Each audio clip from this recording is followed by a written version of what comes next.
Let's get one thing straight. It's impossible to recount every economic downturn that was a result of unpredictable external factors, like natural disasters or bad harvests. And we're going to skim over most crises caused by wars, especially in the early eras of humankind. Not because these don't count as economic crashes necessarily, but because for most of modern human history, national economies didn't really grow year over year like we expect our economies to in the modern day. A year worse than the one that came before wasn't unusual at all, because most human industries relied on rainfall and crop yields rather than consumer confidence and bond yields. That's why we're focusing on when human error and meddling were the direct causes of financial catastrophe, rather than any real change in how the world operated.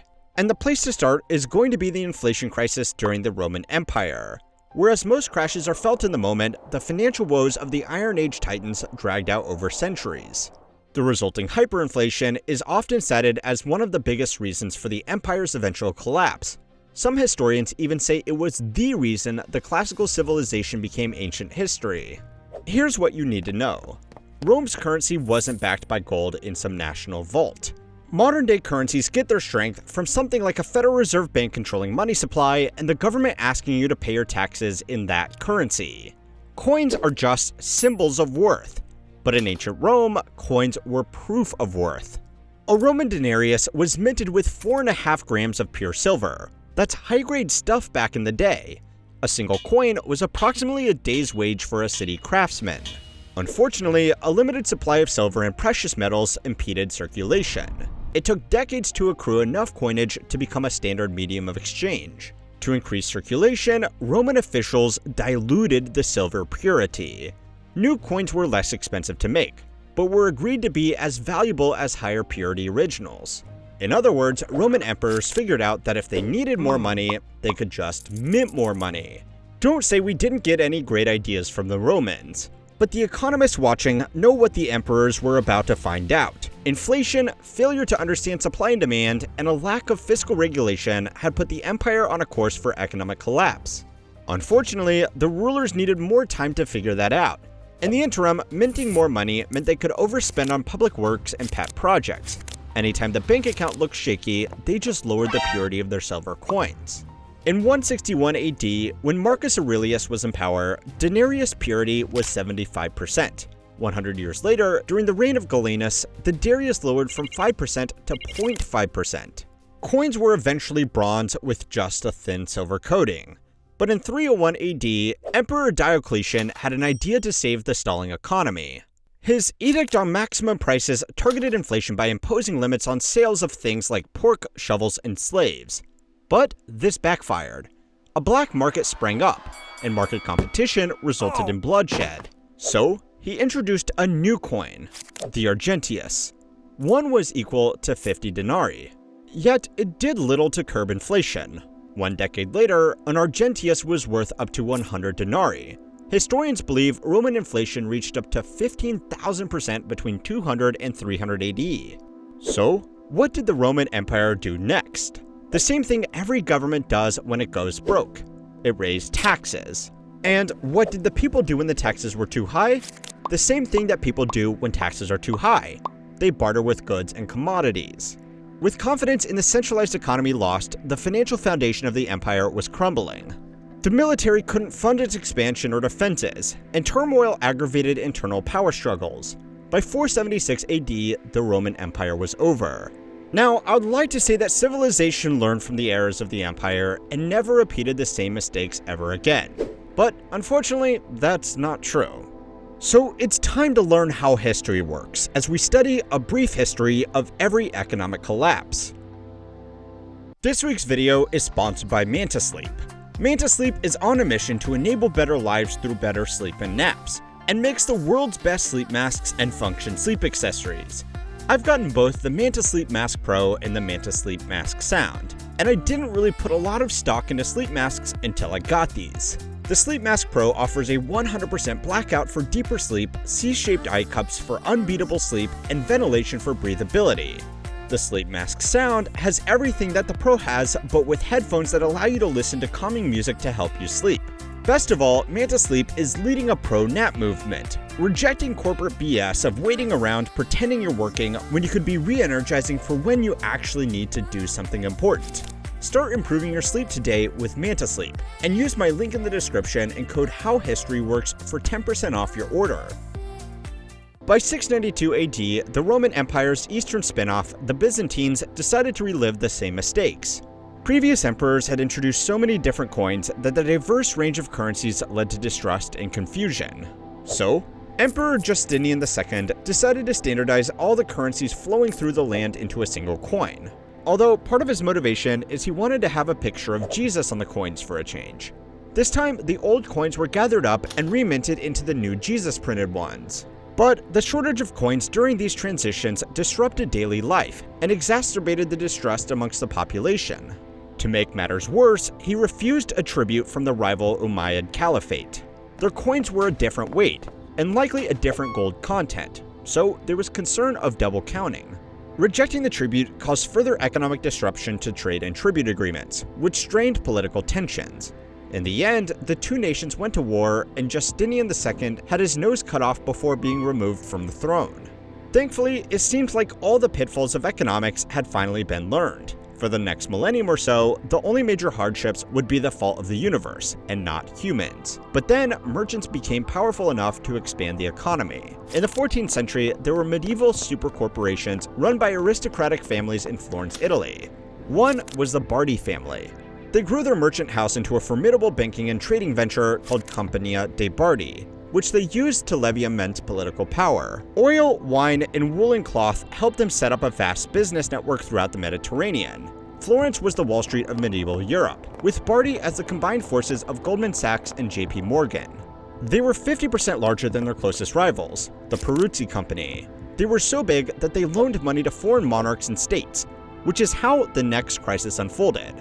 Both the Bardi and Peruzzi extended substantial loans to the likes of Edward III of England.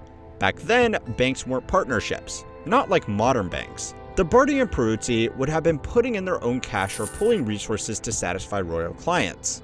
Such loans were used to finance military campaigns like the 100 Years' War. But when the time came to start paying back, Edward III defaulted. Bardi and Peruzzi's banks collapsed. This caused other, smaller merchant banks to go under. To survive, the remaining banks lowered their credit availability. But that slowed trade, growth, and economic development. Soon, famine was spreading, and instability ushered in war and political turmoil. If things weren't bad enough, the Black Death appeared. Economic hardships throughout Europe compounded for the next 100 years or so. And all that because the banks handed out loans bigger than their clients could afford. Good thing banks learned their lesson, right? Anyway, one positive that did emerge was the recognized importance of central banking authorities to manage collapse. So, by the time the Black Death was over, humans must have been feeling as if they had once again learned all they needed to know about how to avoid an economic crisis. Civilization was so wary of how fragile economies are that the time came to create parables, like the Dutch tulip crisis of 1637. The myth is that the tulip craze sank the Dutch economy, and there is some truth to it. Tulips were a hot commodity during the 17th century. Once the Dutch got their independence from Spain in the 1600s, their trade started booming thanks to the Dutch East India Company. Wealth and prosperity were unmatched, so the wealthy and prosperous went on spending sprees.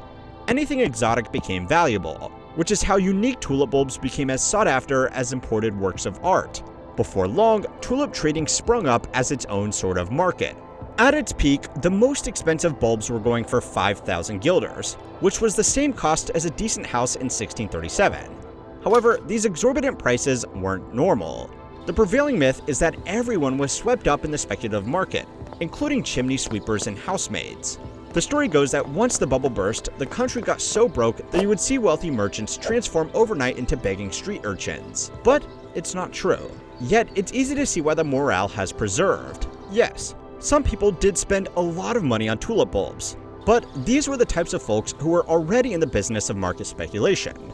They weren't down-and-out land workers swept up in a fad, and the money they did lose didn't bankrupt them. As for widespread economic catastrophe, well, that wasn't as bad either. Fallout was contained and managed, and the only real long-lasting damage was between the personal relationships of some buyers and sellers. So why does history remember it differently? because of the satirical writing of a Scottish author almost 200 years after the fact. Charles Mackay's Memoirs of Extraordinary Popular Delusions and the Madness of Crowds was such a compelling read that many in the public took it as truth. And why not? Economic mistakes keep repeating themselves. Over-speculation caused the Bengal textile industry bubble to burst in 1769, leading to the rapid overvaluation of the East India Company. Then, in 1813, the state of Denmark went bankrupt when it tried to print more money to shore up confidence in its failing economy. But soon, a new type of economic crash emerged with the Panic of 1837. Andrew Jackson was president during a time when economists would have had a strong understanding of what caused earlier crashes. They understood supply and demand, were wary of inflation and overspending, and even had a centralized bank to mitigate those risks. But that's what Jackson hated the most. The 7th US president and his acolytes didn't trust the Second Bank of the United States. They weren't supporters of centralized power and believed a national bank undermined states' rights to have economic autonomy. Jackson believed that the wealthy elite would benefit most from a centralized bank, thereby spreading inequality and corruption. He blamed them for the financial hardships of working Americans and small business owners. So, in 1832, Jackson vetoed a bill that would have rechartered the banks. He then removed federal deposits and placed them in state banks, which he dubbed pet banks. But without an ability to access federal funds, many state banks went insolvent. On top of that, Jackson passed the Specie Circular in 1836. This meant that land couldn't be bought with paper money. It had to be backed by silver and gold. On the surface, there was reasonable logic. Land speculation was getting out of hand due to Western expansion, yet the attempts to curtail this backfired as banks soon ran out of gold and silver. Banks stopped lending money, and capital dried up. Businesses went bust, including the types of business that President Andrew Jackson swore to defend. Around 800 banks ended up closing their doors. However, the amount of paper money still left in circulation led to an economic panic where surviving banks lent money without sufficient capital. As we've seen with the Romans and the Byzantines, this led to inflation, which led to unemployment, which led to unrest. It was a mess. Banks loaned large amounts to governments and businesses, including foreign ones, which ended up ruining businesses back home. Wildcat banks sprouted up on the western frontier and started printing their own currencies. Soon, banks were refusing to take the paper notes from other banks, which halted specie payments, which halted the banks. Things got even worse when English banks stopped lending money to American ones, preventing American banks from scaling their loans. Customers and investors scrambled to withdraw their savings, and soon the domino effect hit other industries dependent on liquidity, like real estate. Good job, Andrew. Good job. In response, the federal government set up the independent treasury system in 1840 to separate government finances from private banks. Revival of key industries also helped bring the economy back to life, like agriculture. Plus, industrial expansion into railroads and textiles brought in new growth. It also helped that California discovered some gold mines. And of course, there was the American Civil War to bootstrap the Second Industrial Revolution. But the post-war prosperity ended in 1873. Some call this crisis the Founders' Crash, and others know it by Grundekrosch, but it's mostly remembered as the Long Depression. Both America and Europe had been seeing an economic boom with extensive railway construction and rapid industrial expansion. Even banks and financial institutions were getting in on the speculation by providing easy credit or leveraging investments. However, all the real estate construction and stocks caused the bubble to grow. Soon, an imbalance between supply and demand caused the overstretched financial system to reach a breaking point. Central banks in Europe hiked interest rates to fight off inflation and speculative excess, but this triggered a sell-off in the stock market. Oops. Then, on May 9, 1873, the Vienna Stock Exchange crashed. Historians refer to it as Black Friday. A period of deflation, unemployment, and slow economic growth began lasting from 1873 to 1879, although some historians say it truly ended in 1896. Europeans started selling their railroad bonds, but now there were more bonds for sale than anyone willing to buy them. Big banks that had backed the railroad expansion started having major problems. J. Cook & Company was one of New York City's biggest banks. When they went down, people ran to their own banks to demand their money back. It was another case of over-speculation, loss of confidence, and bank runs. Different countries tried different things to reverse the global crisis. For America, the one that stuck was returning to the gold standard, which had been abandoned since the Civil War. This put a floor to deflation and started to fix the economic crisis that had raged for almost 25 years. Surely now, civilization had figured out how to stop repeating the same mistakes. Unfortunately not. History's two biggest financial disasters were just around the corner. First, we have the Great Depression, and what most people think of when they hear economic crisis, and for good reason. The hardships that unfolded on October 29, 1929 demonstrate how fragile modern economies are. The Wall Street crash known as Black Tuesday was caused by excessive speculation, inflated stock prices, and widespread loss of confidence. But another contributing factor was the drop in consumer sales. Improved technology led to overproduction, price decline, and decreased exports. It was a perfect storm of old errors and new problems. As banks collapsed, customers lined up to get their money from the few still standing, which spread further chaos. As companies collapsed, unemployed men lined up to get food from soup kitchens. As markets collapsed, consumers stopped buying, businesses stopped selling, and debt kept rising. Then the Dust Bowl hit, exacerbating the dire living conditions by drying out farmers from the Southern Plains region. Raising tariffs on imported goods just saw retaliatory prices overseas, further declining international trade. Wherever you went, you saw misery and heartache. Food was as rare as employment. Poverty was as common as homelessness. Hope was dwindling faster than GDP. But after 10 long years, there was a light at the end of the tunnel. President Franklin D. Roosevelt's New Deal introduced programs aimed at economic recovery and social welfare. Things like Social Security finally gave citizens a safety net. Then World War II came along and the Great Depression was over. Of course, the remainder of the 20th century had its share of booms and busts, with recessions becoming a frequent occurrence throughout the world, but nothing compared to the plight of the start of the century. An occasional oil crash and bout of austerity pales in significance to the powerful economies of the 80s and 90s. Even the dot-com bubble wasn't that bad by comparison. Sure, billions of dollars were lost as businesses tried to figure out how to monetize online, but a couple of kooky websites going under is hardly the fall of Rome. And with the immense nation building throughout the last century, you'd be right for thinking that civilization had finally found a way to buttress itself from economic disaster. But thinking we've got it all figured out is what gets us into trouble. The second earth-shattering economic catastrophe happened way back in the ancient times of 2008. The global financial crisis started when the US housing market burst. It turned out that instead of being a strong, secure market, it was being propped up by excessive risk-taking bankers, subprime mortgages, and defaults on home repayments. Lax lending standards and low interest rates had created the initial housing boom, with plenty of poor credit customers being given loans they had no chance of paying back. But as soon as house prices started to fall, the chickens came home to roost. One of the first signs this crisis was a game changer was when Lehman Brothers crumbled. From its inception in 1850 right up until filing for bankruptcy, Lehman Brothers was the fourth largest investment bank in the US. But in the early hours of the 15th of September of 2008, the financial institution filed for bankruptcy. Its bank debt was $613 billion. As the global recession spread, millions of people lost their homes, jobs, and savings. The crisis revealed significant vulnerabilities in the global financial system, things like poor regulation, insufficient capital buffers, and the dangers of excessive leverage. It also revealed the interconnectedness of banks, financial institutions, and key players.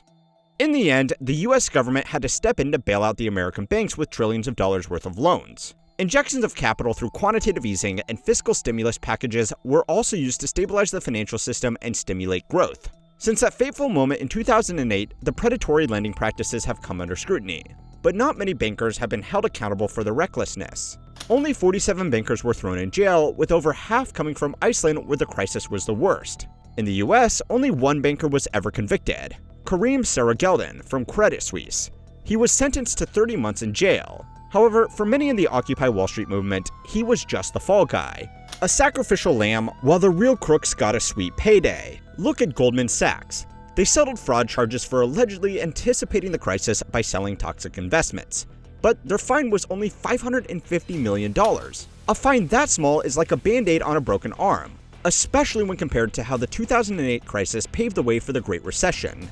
But maybe these new lessons learned will be the final lessons we need to learn. Well, guess again. The implosion of the NFT market and over-speculation in cryptocurrency has led many to think that we're about to see the real Dutch tulip craze. The COVID-19 pandemic shows just how fragile our system is when exposed to unforeseen external circumstances. And then there's human behavior. Ask yourself, If you heard a bank was about to go under, would you run to your bank account to grab your cash, even if you knew it would further destabilize things? Or will you be confident that everyone will stay calm and carry on because we've all finally learned our lesson? Let us know in the comments below. And if you like this video, make sure to watch our video on the history of short selling. And don't forget to like and subscribe to keep on learning how history works.